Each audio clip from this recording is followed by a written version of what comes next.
균형 잡힌 삶을 위하여 이런 제목의 말씀을 오늘 드리고자 합니다. 가족에게 너무 잘하시는 분들 가운데 가족이 아닌 사람에게는 마음을 닫고 사는 분들이 계시고, 반대로 남한테는 정말 잘하는데 자기 가족에게는 인색한 분들이 계신데 하나의 극단적인 모습이라고 볼 수가 있습니다. 또 부모에게 잘해야 된다는 얘기를 계속 강조하면서 시부모님한테는 굉장히 잘해야 된다고 얘기하지만 명절 돼서 한 번도 친정에 좀 먼저 갔다 와라 이런 얘기는 한 번도 하지 않고 그저 시댁만 계속 잘해야 된다, 혹은 친정으로만 가버린다든지 하면 이것은 또 한쪽으로 치우친 모습이죠. 목회자님들 중에 아이들이 한창 클 때 교회만 너무 애써서 교회 시간을 다 보내고 애들하고 조금 더 시간을 보내지 않아서 나중에 커서 목사님 자녀들 가운데 저는 하나님이 없다고 생각해요, 나는 교회 다니기 싫거든요, 이렇게 말하는 자녀들이 있어요. 그 목사님이 목회해서 예배당은 커지고 교인은 많아졌는데 자기 자식은 놓치다 보니까 제대로 살았는가, 이제 그런 질문을 던지지 않을 수가 없습니다. 신앙생활을 하면서도 양극단이 있어요. 하나는 율법주의예요. 그래서 뭐 조금만 잘못하면 지옥 갈 것 같고 굉장히 어렵게 걱정하면서 두려움 속에 지내는 성도가 있는 반면, 어떤 사람은 또 구원은 따놓은 당상이니까 내가 최소한만 해도 문제가 없고, 혹시 내가 교회를 안 나가고 하나님을 떠나는 것 같아도 하나님은 나를 절대로 잊지 않으셔, 이런 마음을 가지고 아주 자유롭게 그렇게 하나님과의 관계를 맺고 사는 사람들도 있어요. 오늘 이 말씀은, 우리가 읽은 말씀은 신앙의 균형을 잡아주는데 굉장히 중요한 말씀이라고 보고 균형 잡힌 삶을 위하여 이렇게 제목을 붙였습니다. 히브리서가 기록되던 때는 이제 핍박이 막 시작되던 때였습니다. 그래서 사람들이 핍박을 막 받으면서 점점 더 교회로부터 서서히 멀어지는 이들이 생겼을 때 이 편지는 기록이 되었습니다. 아직 순교를 당한 건 아니지만 매를 맞기도 하고 옥에 갇히기도 하고 경제적인 불이익을 당하기도 했습니다. 직장에서 쫓겨나고 가난하게 살아야 되는 경우를 만나면서 적지 않은 사람들이 유대교로 돌아가야 되겠다. 그 당시에 로마 시민권을 가진 유대인들이 약 4만에서 6만 명이나 되었다고 하는데 그 중에 상당수가 예수를 믿고 있었어요.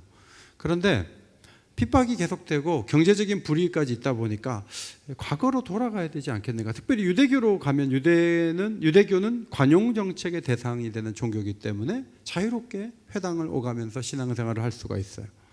그런데 교회를 다니고 계속 핍박을 받다 보니까 마음이 이제 흔들렸던 것이죠. 그래서 히브리서 기자는 예수 그리스도의 위대함과 구약의 제사장의 이 그림자적인 모습을 계속 비교를 하면서 예수님이 단번에 죽으셨지만 모든 죄를 용서하실 정도로 파워풀한 분이라는 것을 잘 소개를 했습니다.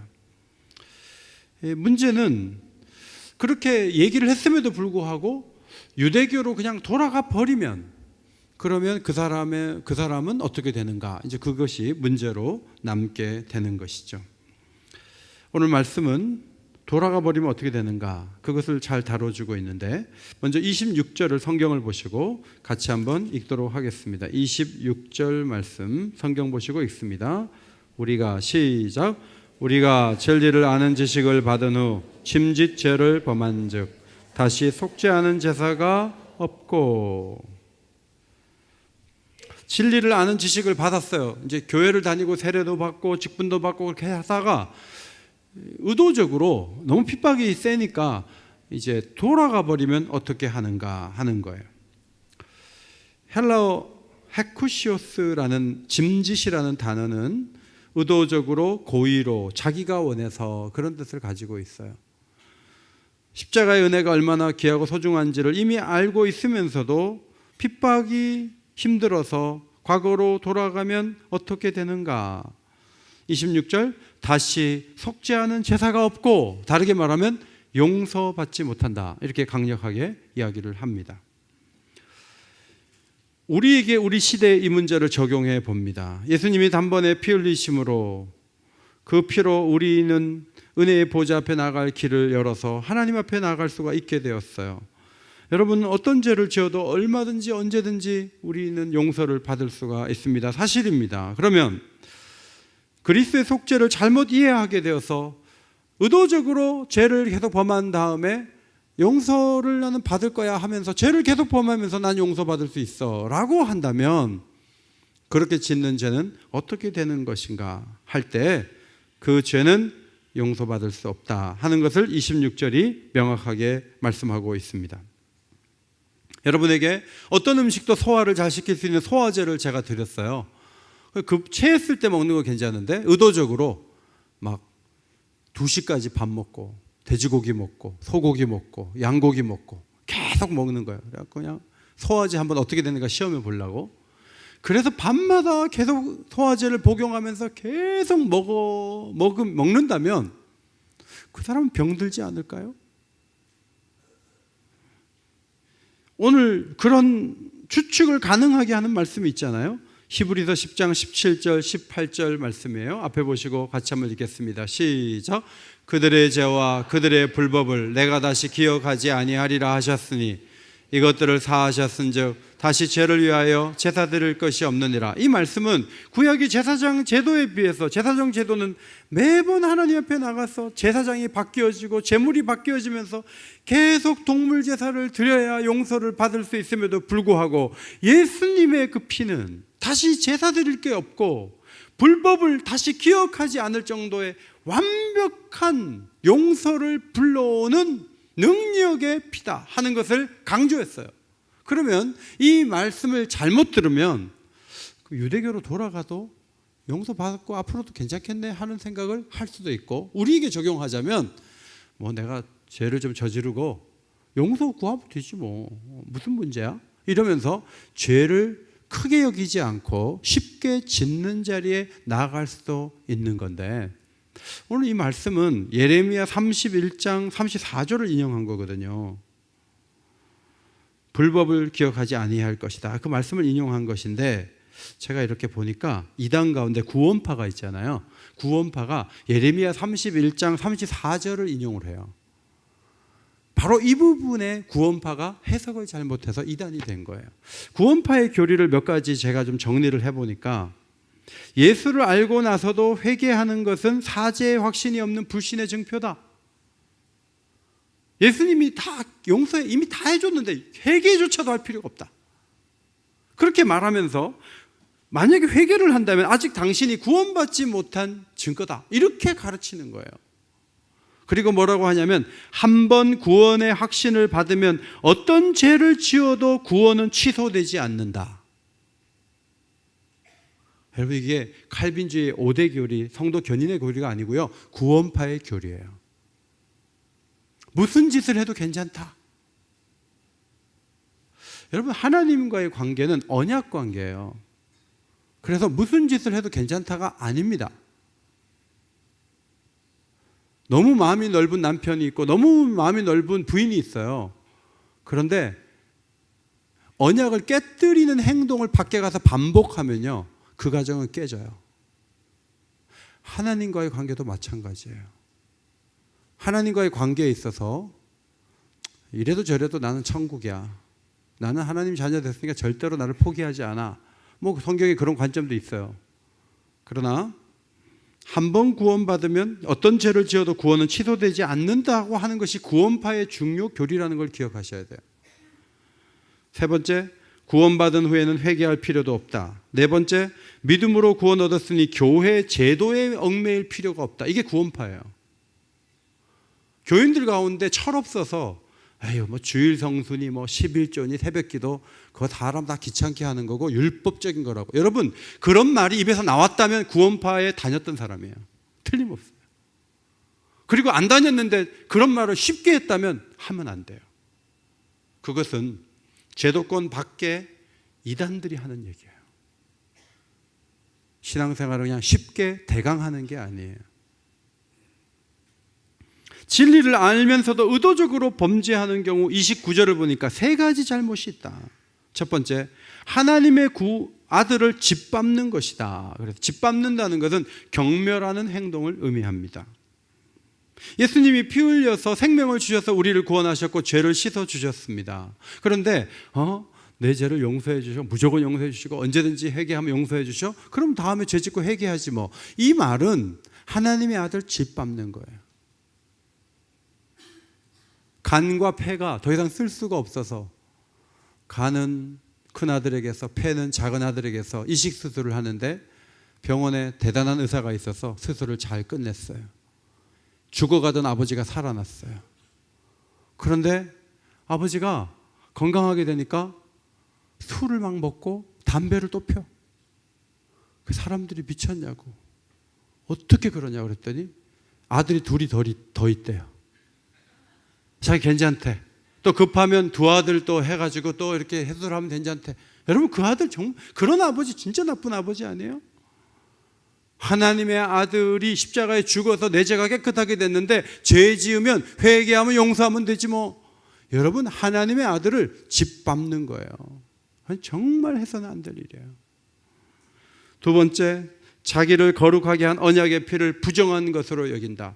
이 피가 능력이 있어서요, 마음에 뿌려지면요 죄를 멀리하고 죄를 짓기 싫어하는 마음으로 가게 돼요. 그게 당연한 거예요. 용서만 받고 죄에 대해서는 계속 달콤하게 느끼는가 하면 그렇지 않아요. 언약의 피가 뿌려지면요 죄가 싫어져요. 죄를 원치 않게 돼요. 그런데도 죄를 저지른다면 그것은 하나님의 언약의 피의 그 능력을 부인하는 행동이라는 거죠. 세 번째, 은혜의 성령을 욕되게 하는 것이다.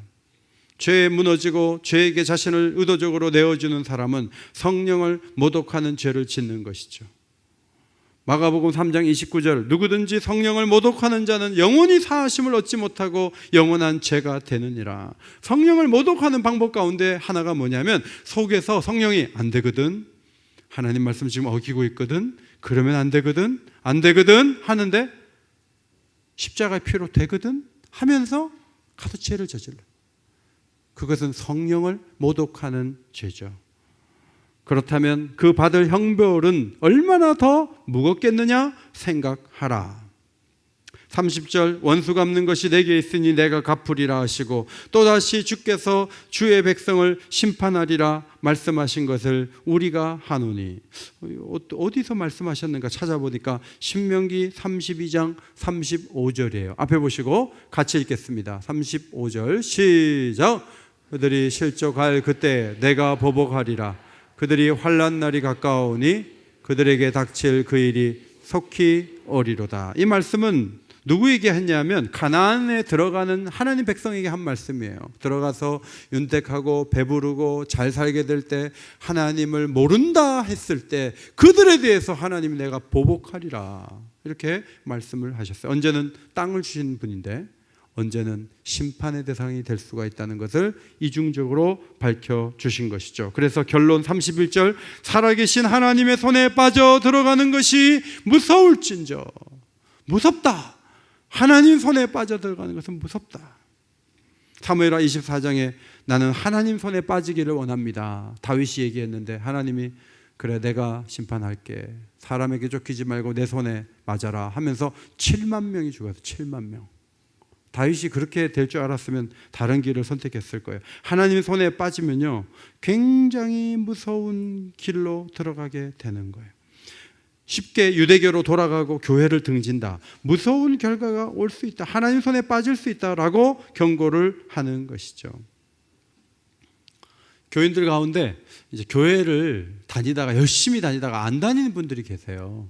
뭐 시험 들었다고 안 다니고 뭐 마음이 무겁다고 안 다니고 뭐 여러 가지 핑계들을 대면서 하나님 없이도 살 수 있는 것처럼 세상으로 다시 돌아가는 분들이 계세요. 그런데 여러분, 그냥 돌아가는 걸로 끝나는 게 아니에요. 그건 하나님의 심판의 대상이 될 수 있는 거예요. 어떤 사람은 뭐 교회를 통해서만 구원이 있어? 나는 그 말에 안 속아. 이러면서 예배 없는 삶을 시작하고 은혜 없는 세상으로 돌아가서 자기 마음대로 살아요. 그러면 하나님의 심판의 대상이 되는 거예요. 내 신앙 내가 알아서 하지. 누가 나를 터치해. 내 마음대로 살 거야. 그래요? 그 하나님이 그냥 두실까요? 그 무엇이 주의 사랑에서 우리를 결코 끊을 수 없지만 한편으로는 우리 스스로 주의 사랑에서 의도적으로 멀어지는 것은 안 돼요. 그렇게 하면 안 돼요. 어떤 상황에 머물러 있다 할지라도 그리스도 안에 있고자 해야 되고 몸된 교회와 통해야 돼요. 그것을 포기하면 안 되는 거예요. 32절을 보면 전날에 복음을 받은 후에 고난의 큰 싸움을 견뎌낸 것을 생각하라 그랬어요. 여기 생각하라는 단어, 아나밈네스코라는 단어는 하나하나 기억해내라 그런 뜻이에요. 과거를 기억하라. 히브리서를 읽는 이 독자인 유대 교인들은 지금 유대교로 돌아갈까 말까 이렇게 고민하는 분들이 꽤 많았어요. 그런데 그분들이 예수를 처음 믿고 직장에서 잘린 적도 있고요, 환난을 당하고 매를 맞은 적도 있고 옥에 갇힌 적도 있는 사람들이에요. 그 사람들이 예수님 위해서 조금 더 어려움이 없었던 사람들이 아니에요. 지금까지 사실은 어려움을 잘 견뎌왔는데 지금 너무너무 힘든 거예요. 근데 이 편지를 쓰는 분이, 히브리서 기자가 그동안 고생하고 애써왔던 것, 고난의 큰 싸움을 견뎌낸 것을 기억하라. 33절, 비방과 환난으로 사람들에게 구경거리가 되었던 일도 있었다. 이런 형편에 있는 사람들하고 사귀고 너희 소유를 빼앗기기도 하였다 하면서 과거에 이들이 당했던 그 아프고 힘든 세월들을 기억하라고 이야기를 하고 있는 것이죠. 여러분, 하나님을 등지지 않는 방법 가운데 하나는 뭐냐 하면 그동안 애써서 신앙생활했던 시간들을 떠올리는 거예요. 우리 예배당도 이렇게 지을 때 우리 교인들이 정말 고생했거든요. 애쓰고 땀 흘리고. 저도 옥인교회 와서 이렇게 본당 리모델링을 한 10년 전에 했잖아요. 할 때 청운 초등학교 가서 막 바닥에 깔고 예배 드리고 우리가 그렇게 한 몇 달을 그렇게 보낸 세월들이 있잖아요.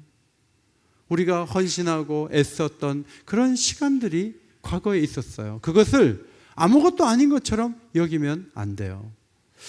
어려움이 자꾸 오면요, 어려움만 생각하는 거예요. 헤브론에 올라가서 이제 정탐을 갔는데 돌아와서 두 가지 정보가 있어요. 하나는 성이 너무 높다, 견고하다. 하나는 사람들이 너무 세다, 너무 크다. 그러므로 전쟁을 하나마나 질 것이다. 그러니까 애굽으로 돌아가자, 이렇게 결론을 내렸단 말이죠. 그러나 잘 생각해 보면 애굽으로 왜 돌아갑니까? 10가지 재앙을 통해서 그 끌어내시기 위해서 하나님이 바로와 얼마나 긴 시간에 전쟁을 하셨습니까? 마지막 재앙에서는 피를 발랐을 때 하나님의 죽음의 사자가 애굽의 모든 장자를 치셨던 그 재난 속에서, 재앙 속에서 건져내셨던 은혜를 가지고 감격스럽게 홍해를 건넜잖아요. 그리고 날마다 내리는 만나를 거두어 먹었잖아요. 손을 들면 아말렉 군사를 이기고 손을 내리면 지고, 모세가 손을 들어 기도할 때 승리했잖아요. 반석을 터뜨려서 물을 내셨잖아요. 하나님이 놀라운 일을 행하셨는데 현실적으로 성은 높고 적들은 너무 크다. 딱 두 가지 그 사실 때문에 돌아가자 이렇게 나오는 것은 자신들이 걸어온 세월들에 대해서 기억하지 못하고 있는 것을 보여주는 거죠. 신앙이 희미해진 이들이나 하나님 없는 세상 속으로, 예배 없는 시간 속으로 다시 들어가려는 이들도 동일한 실수를 범하는 거예요. 그들도 과거에 충성하고 미움 받고 신앙을 지켰던 세월들이 있었어요. 우리 교회 정말 충성하던 분을 어제 저희 안사람이 저희 동네에서 만났어요. 그분 너무 열심히 나오시는 분인데 교회를 옮기셨는데 어디 교회 다니냐니까 지금 교회 안 다닌대요. 딴 데라도 다니면, 예배가 살아있으면 다행인데 이런저런 이유로 신앙생활을 중단하고 있는 분들이 적지 않게 있어요. 여러분, 끝까지 주님을 잘 섬기시기를 바랍니다. 그것이 너무너무 중요한 것이죠. 부부간에도 사골세부터 시작해서 집장만 하느라고 수십 년 걸리고, 병원에 입원했을 때 남편이 누워 있는데 부인이 석 달 동안 집에도 못 가고 거기서 도와줘갖고 남편을 살려내고, 부인이 또 응급실 갈 때 남편이 없고 응급실 뛰고, 막 그렇게 하면서 긴 세월을 달려온 부부들이 있어요. 애들을 키우느라고 먹을 거 제대로 못 먹고 사 입을 옷도 못 사 입고, 그러면서 애들을 양육해서 애들이 다 컸어요. 그래서 부인은 85살이고 남편 87살이에요. 그런데 이제 그만 살겠대요. 이게 황혼에 87, 85살인데 남편이 부인이 너무 예쁘지가 않대요. 부인은 남편 보고 쌀도 20kg를 잘 못 든다고 이제는 버려야 되겠대요. 과거가 없으면 헤어질 수 있어요. 어제 만난 할머니면 괜찮아요. 그런데 긴 시간 살아왔는데 그럴 수 있어요? 그럴 수 없다는 거예요. 하나님이 우리와의 관계를 쌓아 나가실 때 하나님은요, 온 힘을 다하셨어요. 하나님의 아들을 내어주시는 사랑을 우리에게 부으시고 하나님의 영을 우리에게 부으셔서 우리 안에 하나님의 영이 들어와 계세요. 하나님은 몸된 교회를 세우셔서 우리를 지체 삼으시고 거룩한 도구로 우리를 세우셨어요. 날마다 은혜의 보좌 앞에 나아가 기도할 때 우리에게 응답해 주셨어요. 그분이 하나님이세요. 여러분, 그 하나님을 내가 윤택하고 잘 사는 것 같다고 해서 등진다고요? 있을 수 없는 일이에요. 그리고 여러분 이때까지 교회를 섬겨온 세월들을 생각해 보세요. 어떻게 등져요? 어떻게 떠나요? 끝까지 사랑하시기를 바랍니다. 중층도 끝까지 사랑하시기를 바랍니다. 그것이 우리에게 요구되는 정신이죠. 과거의 헌신을 계속 앞으로도 이어가기 위해서 두 가지 마음 자세가 필요하다. 35절에서 담대함, 36절에서 인내가 필요하다. 따라합시다. 담대함과 인내. 먼저 담대함을 보면 헬라어 파흘레시안이라는 단어는 숨김없이 말한다, 솔직하게 다 말한다, 이런 뜻이에요. 다 말하는 게 이게 담대함이거든요. 사도행전에 두 번이 쓰였는데 사도행전 4장 13절, 그들이 베드로와 요한이 담대하게 말함을 보고 이상히 여겼다 그랬어요. 왜냐하면 죽이겠다고 말하는 이 공회 앞에서 사람들이 이렇게 둘러싸여 갖고 베드로와 요한이 담대하게 말했어요. 무슨 말을 했냐 하면, 너희가 십자가에 못 박고 하나님의 죽은 자 가운데서 살리신 나사렛 예수의 이름으로 이 장애인이 건강하게 되었느니라. 건축자의 버린 돌이 집모퉁이의 머릿돌이 되었다고 하면서 다른 이로서는 구원을 얻을 만한 다른 이름을 우리에게 주신 일이 없다. 목숨을 전혀 아까워하지 않고 숨김없이 예수님에 대한 놀라운 사실을 선포했어요. 담대하게 말했어요. 이런 담대한 태도가 큰 상을 얻게 하는 동력이 되는 것이죠. 그 다음 사도행전 28장 31절에 하나님의 나라를 선포하며 주 예수 그리스도에 관한 모든 것을 담대하게, 그 다음에 나온 단어가 거침없이 가르치더라.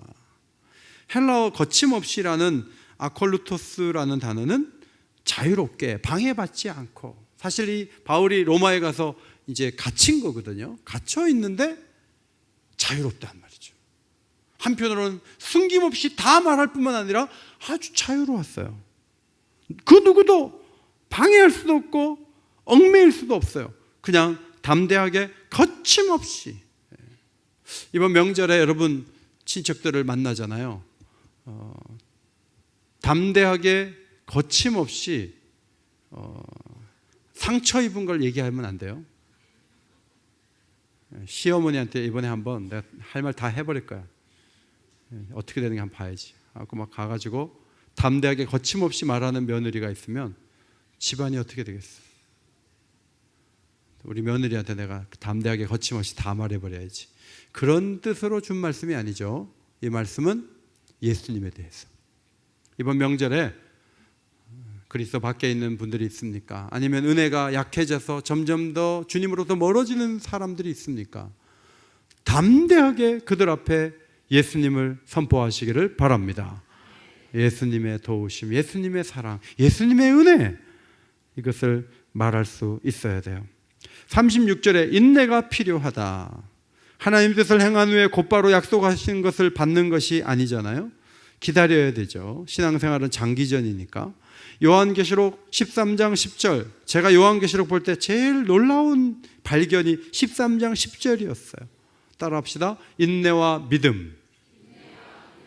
예, 믿음도 있어야 되는데 잘 참고 견디는 힘이 있어야 된다는 거죠.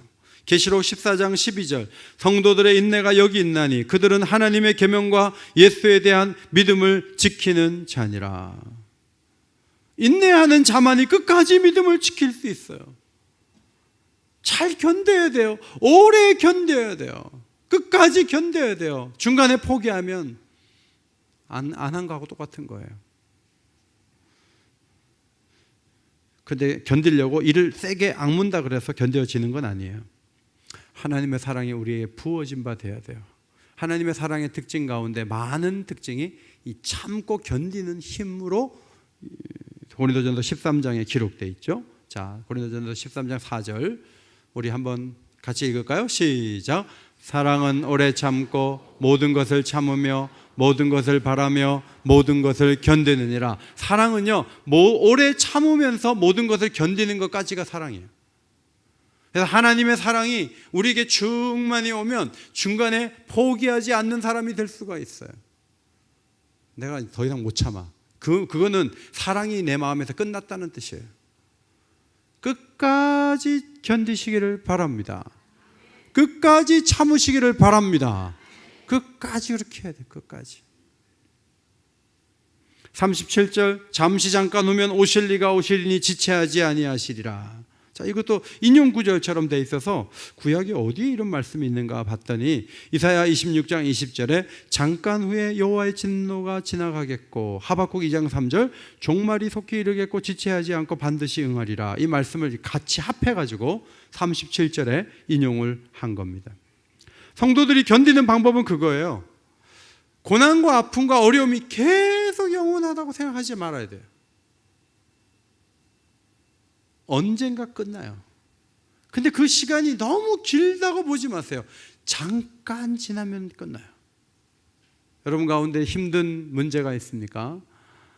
조금만 더 견디세요. 잠깐만 더 견디세요. 그러면 그 어려운 터널을 통과하게 될 줄 믿습니다. 그걸 믿어야 돼요. 그 다음에 오실 리가 오신단 말이죠. 예수님의 재림. 예수님이 구름 타고 오시기 전에도요, 우리의 삶에 많이 간섭하시고 개입하세요. 그걸 아셔야 돼요. 그래서 너무 염려하지 마세요. 제가 주간에 발이 조금 아파서 이 발인 예배를 드릴 때 이렇게 절면서 걸었어요. 발이 좀 아파서. 그래서 또 갑자기 발이 아프냐, 걸을 수가 없어요. 한 이틀 고생했어요. 의사가 얘기하더라고요. 조금 있으면 괜찮아진다고. 근데 어제부터는 이제 잘 걸을 수가 있게 됐어요. 근데 이렇게 아플 때는요, 이러다가 계속 아픈, 내가 또 주일날 막 절면서 올라올 걸 생각하니까 우리 성도들이 또 막, 목사님 왜 이렇게 아픈 데가 많냐, 뭐 이러면 또 어떻게 해요? 걱정이 좀 되더라고요. 근데 잠깐 동안의 아픔들이 끝나고 또 새로운 건강 회복이 또 있고, 이게 인생에 이것들이 굉장히 많잖아요. 1937년 일본은 중일 전쟁을 일으켰죠. 중국의 10개 성을 먹었어요. 중국이 감당을 못해, 일본 군대를. 37년에 중국을 향해서 그렇게 해버리니까요, 교회 지도자들의 마음이 다 무너졌어요. 1938년 9월에 대한예수교 장로회 총회에서 신사참배를 하는 것이 우리 신앙에 문제가 없다고 결의를 했어요. 그래서 예배를 드리기 전에 신사참배하고 예배 드렸다고요. 왜 목사님들이 막 버티다가 1938년에 꺾어졌을까요? 37년에 일어난 중일 전쟁을 보니까 일본은 영원할 것 같아서 그런 거예요. 일본을 막을 나라는 없을 것 같았어요. 온 세계를 일본이 수백 년은 지배할 것 같았어요. 저 강력한 일본을 누가 이기겠나 했어요. 그런데 여러분, 38년에 결의를 했는데 7년 뒤에 일본이 망했어요. 일본이 완전히 패망했어요. 여러분을 누르고 있는 여러 가지 문제들이 막 계속될 것 같습니까? 그러면 사람이 위축될 수밖에 없어요. 그러나 그 문제가 여러분을 계속 붙잡고 있지 못해요. 하나님께서 정리해 주실 날이 있다는 것을 믿으시기 바랍니다. 믿어야 돼요. 우리에게 두 가지 길이 남아있죠. 38절입니다. 의인은 믿음으로 말미암아 살리라. 하나는 믿음으로 앞으로 나가는 거예요. 하나님을 신뢰함으로 사는 거예요. 뭐 건강해서 사는 것도 아니고 행복감이 넘쳐서 사는 것도 아니에요. 하나님을 믿음으로 사는 거예요. 믿음 하나가 너무너무 값지고 귀한 거예요. 믿음이 보배로운 거예요. 믿으니까 사는, 믿으니까 웃는 거예요. 또 하나는 뒤로 물러가는 거예요. 하박국 2장 4절에는 교만하여 정직하지 못하다라는 표현으로 되어 있는데 2장 5절 술을 즐기며 거짓되고 교만하며 가만히 있지 않고 자기 욕심을 넓히며 족한 줄 모른다. 이것이 바로 뒤로 퇴보하는 삶의 특징이라고 볼 수 있습니다. 성도 여러분, 추석이라 그래서 뒤로 물러서지 마세요. 추석에도 믿음으로 사시기를 바랍니다. 그것이 하나님 우리에게 요구하시는 말씀이죠. 39절 우리는 뒤로 물러가 멸망하는 이들이 아니라 오직 영혼을 구원함에 이르는 믿음을 가진 자니라. 자, 균형 잡힌 삶, 두 가지 말씀 속에 균형 잡힌 삶이 필요해요. 첫째로 예수의 피로 얻은 구원은 너무너무 확실해요. 구원이 보장돼 있어요. 맞아요. 틀리지 않아요. 그러나 두 번째, 의도적으로 죄를 범하는 이들을 위해 다시 속죄할 예사가 없다. 이것도 진리예요. 거룩을 지키지 않고 함부로 행하면 떨어져 나갈 수 있어요. 신앙을 잘 지키고 하나님의 관계를 가꿔야 돼요. 결론으로 39절을 다시 한번 큰 소리로 앞에 보시고 읽겠습니다. 큰 소리로 읽겠습니다. 이 구절을 읽을 때 여러분이 좀 담대하시기를 바라요. 그리고 이 구절을 크게 읽다가 이 말씀이 여러분 가슴에 아주 강하게 새겨지면 좋겠어요. 한번 큰 소리로 읽겠습니다. 시작! 우리는 뒤로 물러가 멸망할 자가 아니요 오직 영혼을 구원함에 이르는 믿음을 가진 자니라. 제가 기대했던 것보다 절반밖에 안 돼요. 소리가. 어제 저녁에 너무 많이 드신 것 같아요. 좀 큰 소리로 시작! 우리는 뒤로 물러가 멸망할 자가 아니요 오직 영혼을 구원함에 이르는 믿음을 가진 자니라. 할렐루야.